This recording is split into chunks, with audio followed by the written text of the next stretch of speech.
Hi friends, இன்றைக்கி simple and ரொம்ப டேஸ்டியான பூசணி அல்வா பார்க்கலாமாங்க. அதுக்கு பூசணிக்காய் இந்த மாதிரி துருவி எடுத்துட்டு அதை காட்டன் கிளாத்தில் வச்சு நல்லா பிழிஞ்சு தண்ணி தனியாகவும் காய் தனியாகவும் செப்பரேட் பண்ணிக்கோங்க. செய்ய ஸ்டார்ட் பண்ணிடலாம். 1 டேபிள் ஸ்பூன் நெய், கொஞ்சமாக முந்திரி சேர்த்து நல்லா ரோஸ்ட் பண்ணி எடுத்துக்கலாம். துருவி வச்ச பூசணிக்காய் சேர்த்து 1 மினிட்க்கு நல்லா வதக்கி விட்டுட்டு எடுத்து வச்சிருக்க தண்ணியை சேர்த்து நல்லா மிக்ஸ் பண்ணி விட்டுருங்க. காய் நல்லா வெந்து வந்தது தண்ணி சுண்டிரும். அதுக்கப்புறம் வெல்லம் சேர்த்துக்கலாம்.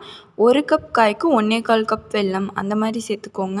நம்ம எடுத்திருக்க காயை விட வெல்லம் கொஞ்சம் 1/4 கப் அதிகமாக இருந்தால் தான் நல்லா ஹல்வா வெந்து வரும்போது ஸ்வீட்னஸ் கரெக்டான ஸ்டேஜில் இருக்கும். இதுக்கு பதிலாக நீங்கள் ஒயிட் சுகர் கூட சேர்த்துக்கலாம். வெல்லம் சேர்த்ததுலேருந்து நல்லா தண்ணி விடும். அதனால தண்ணி சுண்டி இந்த அளவுக்கு வெந்து வந்ததையும் கொஞ்சமாக ஏலக்காய் தூள், வேணும்னா கொஞ்சமாக நெய், ரோஸ்ட் பண்ணி வச்சுருக்க நட்ஸ் இதெல்லாம் சேர்த்து மிக்ஸ் பண்ணி இறக்குனா சூப்பரான ஹல்வா ரெடி.